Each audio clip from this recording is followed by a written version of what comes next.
Today, I'm diving into a true crime case that's left Staten Island, and honestly, everyone who's heard about it absolutely stunned. This is the story of a brutal crime, a broken system, and the urgent need for mental health reform. Let's set the scene. It's Monday afternoon, October 6th, 2025. Police are called to a home on Cary Avenue, in the West Brighton neighborhood of Staten Island. When they arrive, what they find is straight out of a nightmare. A 45-year-old retired sanitation worker is discovered in his own bathtub, decapitated, with multiple stab wounds to his head and neck. It's gruesome. Police say a hacksaw was used, but the shock doesn't stop there. The main suspect? The man's own 19-year-old stepson. So how did this all unfold? According to reports, the suspect told his younger sister he had done something bad when she came home from school.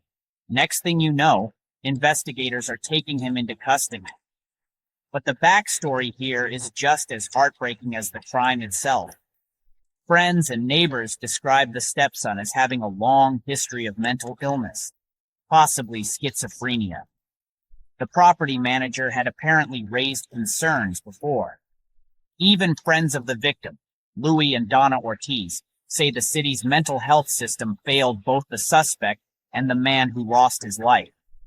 In Donna's words, he'd be alive right now if the city dealt with mental health. It also turns out the victim was dealing with his own hardships.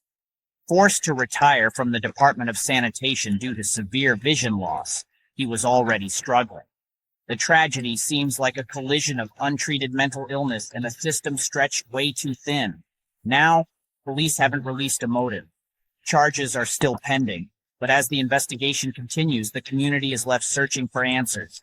And maybe a little hope that something will finally change. For me, stories like this aren't just shocking headlines.